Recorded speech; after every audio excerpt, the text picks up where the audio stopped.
choir of St Paul's Cathedral singing the 121st Psalm, a version specially composed for the Queen's Jubilee Thanksgiving service held 2 years ago at St Paul's Cathedral, composed specially by Barry Rhodes, and he's with me now as our special guest on Woman's Hour.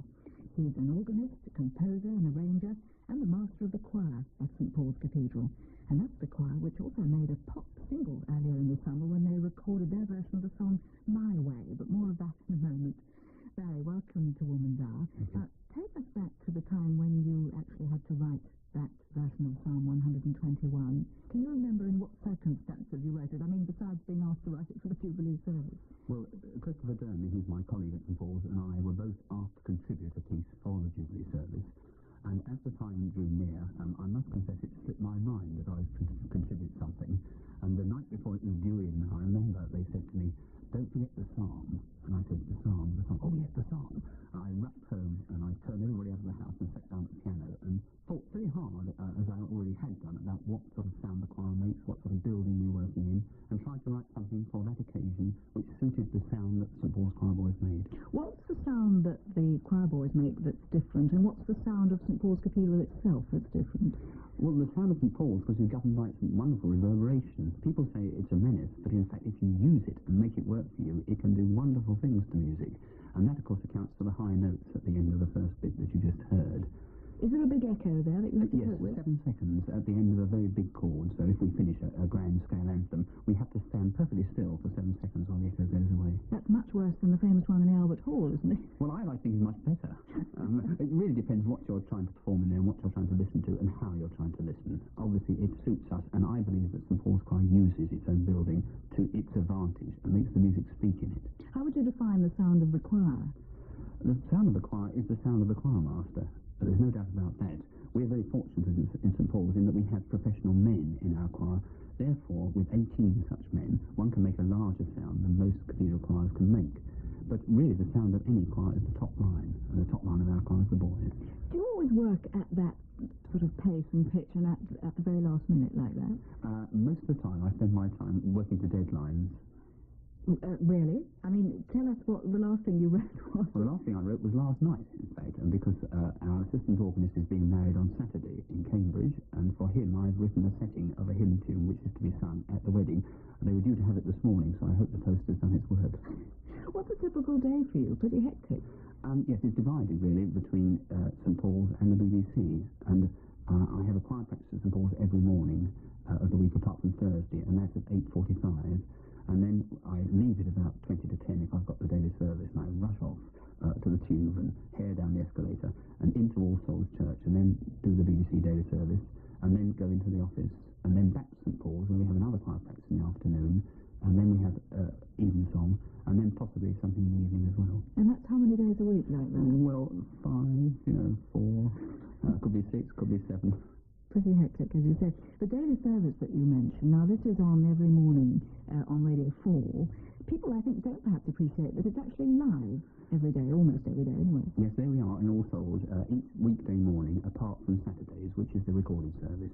Now, we'll record this Saturday service tomorrow morning in All Souls, but usually it's a live service, and either I or John Paul or one of the assistant conductors takes it, and there are 8 singers drawn from within the BBC singers. And they're ladies? Yes, they are ladies. There are 4 of them and 4 gentlemen, and they're simply permutated out of the 28 members of the BBC Singers. How did you actually get into this hectic life of music, Barry? Because you didn't actually start with that in mind, did you, when you left school? I think I could say it was always in mind, but I was told I wasn't good enough, which I reluctantly accepted. When I left school, I tried for the Royal College of Music, and they wouldn't look at me. And I tried for a county grant, and they wouldn't give me one either. Why wouldn't the Royal College look at you? Well, I think probably I was a rather late developer. I mean, I don't necessarily blame it on them. I blame it on myself, perhaps for not taking more formal lessons earlier. And I went into the insurance office. That's funny. We had a guest on the programme last week, the actor Leonard Rossiter, and he also was a late developer, and he also started in insurance. What sort of insurance were you doing? Well, I was, first of all, in the estate department, which is the office that runs the insurance matters of W.H. Smith & Son, the newsagents, and then from there I went to Joseph Rank, and I helped run their insurance department. And were you making music in your spare time? Yes, I'd always played since I was about 11 on the harmonium and in the local tin church, and that I did for 10 years. And what about choral singing? What about joining a choir? I knew nothing about choral singing at all, and I think this is one of my regrets, that as a boy I never had the training that my own choristers get. And I was absolutely hopeless at taking choirs. Really terrible. Even at the age of 21, I really hadn't got the personality or the psychology worked out. And I went off and joined the choir of Hampstead Parish Church, which I consider myself very fortunate to get into. So, in fact, you really learnt your job by doing it. I learnt my job under, I think, the best choir trainer that there is, under Martindale Sidwell, and he taught me everything I know about choir training. And you went to the Royal Academy of Music? Well, there came a time when I went back from lunch one day, rather late, in the insurance office, and my boss said to me, he said, "Look here, Rose," he said, "you've got to make up your mind whether it's going to be insurance or music." And I, in a fit of pique, said, "Right, music," having nothing to go to whatsoever, and no chance of income or anything. And I went to the county of Middlesex, where I was living at that time, and they gave me an award to go to the Royal Academy of Music as a supposedly mature student. What, age 21 or something like that? 23, I think, by then. And what happened then? Were you a success there? I mean, were you one of their top students? Regretfully, I wasn't a success. I think I wasn't a success because I wasn't really good enough to do piano, which was going to be my second study. I'm not a terribly good pianist, but perfectly musical at it. Also, I really didn't fit in with the scene with the younger students in a way, and I was very busy doing other things outside. But the principal then was a very aware and astute man, and he let me go my own way. And I was about to get thrown out, I reckon, when the job of organist of Guildford Cathedral was advertised, and I happened to apply for it. And you got it in the face of a great deal of competition. Well, there was a farcical audition at the Royal College of Music, strangely enough, where I had to go and play the organ and have an interview, and it ended up with me saying, "Look, I don't really care whether I get this job or not." But the provost of Guildford, who had tremendous foresight, decided that I was the person for Guildford and appointed me to that job. And you really built up their choir there. There was nothing when I got there for the new cathedral. There was a cathedral down in the town, the Pro Cathedral, up in the High Street. But I had to think in terms of daily evensongs and building a choir from nothing, yes, and had 9 months in which to do it. How did you actually do that? What sort of singers did you look for I didn't have any choice, first of all. I went to a local, I looked for a local preparatory school, and that problem was easily solved because there's only one. And I went to that school, which is a day school, and said, "Look, would you allow me to form a choir?" And the headmaster, and rightly so, said, "Yes, if you choose your initial choristers from within my own school, the boys who are here already, then you can think about holding formal trials and bringing people in from outside." And this we did. Anyway, to cut a longish story short, you formed a very successful choir and consolidated your reputation at Guildford. You then came up to London to run the St Paul's Choir. Now, this is a very famous choir in a very famous church. What do you look for in the boys at St Paul's? Is it more than just a very beautiful voice? Is there something in their personality as well that you like to... Well, I once flippantly said, and at least people thought I was being flippant, that I look for bright eyes. But I think there's a lot of truth in that. I look for intelligence and a good ear. It doesn't have to have the world's greatest voice. It's a mixture of a good ear, musical leaning, and intelligence. And you've also taken them away, as I said earlier, strictly from the field of church music into pop music. Now, some people might criticise you for doing this, and indeed do, but what is the point of this? It's not just publicity for the choir, is it? No, I mean, obviously there is an element of publicity in it, and there's an element of enjoyment for the kids. But I think they should see a wider field of music than we give to them each day in the cathedral. We have done recordings of things like Matthew Passion or Vaughan Williams Opera, but there are other sides to music as well, and they may make their name in that particular field of music. Although they're contributing to the church's church's services at the moment through its repertoire, it's nice for them to see a different angle on things. How quickly did you, because you said that you worked at the last minute, how quickly did you manage to write the arrangement for My Way? Well, My Way came out of a television documentary which was shown last Christmas, and Nigel Finch, the director of Arena, rang me up and said, "What about doing My Way?" And I thought, well, have we got any thing different we can say about My Way? And I thought, yes, we've got two soloists who can say something about it, and I'll do a quick arrangement. Now, quick turned out to be the afternoon of the recording for the television programme, and I rushed in the choir school after being something, here, get hold of this. And we had a quick go at it then, and that was it. And they sight read it? Yes, they did.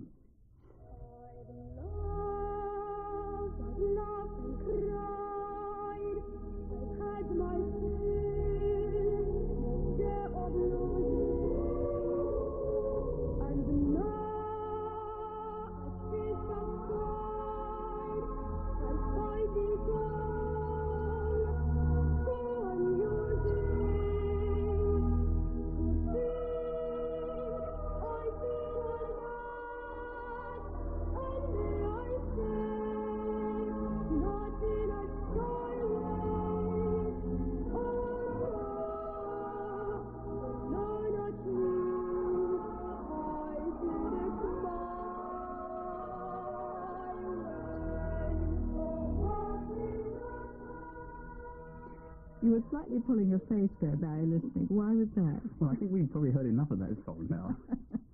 Why are there no girls in this sort of choir? Have you ever thought of having girls in the choir? Well, I've had girls in some of the choirs I have conducted. And of course, we have grown-ups in the BBC Singers. But tradition plays a great part in it, and also timbre of voice, and also temperament. There's a very long argument I could get into about the temperament of girls, so perhaps I'll steer clear of that. Well, are you suggesting that girls couldn't stand the pace? I think they have a different reaction to, particularly to a man in charge, and the speed at which we go is governed by what we have to do, and I don't think girls could take that. But do you actually think it's quite good for them, leaving that argument aside for the moment, to do sort of extra work like this? I mean, your choir has even backed the Evita LP, hasn't it? Yes, we did Evita. We did Rick Wakeman's White Rock with him, and we've done Harry Nilsson records, and we've recently done a version, wait for it, of the Vidor Toccata, which is being played on synthesizers, called Symphony 1980, and we've done the backing to that. And you're hoping to take the boys to America next summer? Yes, the whole choir's going to America next summer, the men as well, and Christopher Dermy and I. And what about you, Barry? You're now really leading one of the top choirs and conducting one of the top choirs, church choirs in this country, and you're also doing a lot of work for the BBC and extra work as well. What do you hope to do with yourself? Because you're still a young man. Where have you got to go? I wish I knew. I mean, sometimes as I go in and think, well, I have another 20 years of this, I sometimes wonder whether I can continue to give a fresh approach. If I feel that I can't, then I will go out of it and perhaps go to another similar building. You've chosen for your music not some choral music, but some Vaughan Williams. It's the Dives and Lazarus. Now, what's the story behind this particular arrangement? Well, Vaughan Williams, of course, had a great association with Surrey, and Dorking was very near Guildford, and he hoped to live to see Guildford Cathedral come to life. But Vaughan Williams' music speaks to me very deeply indeed, and says a lot to me, and this tune means a great deal to me. It's very, very English, isn't it? Very English indeed.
One of the variations on Dives and Lazarus by Vaughan Williams, and that was the Jakes Orchestra conducted by Sir David Wilcox, and that's no small name in choral singing, is it? No.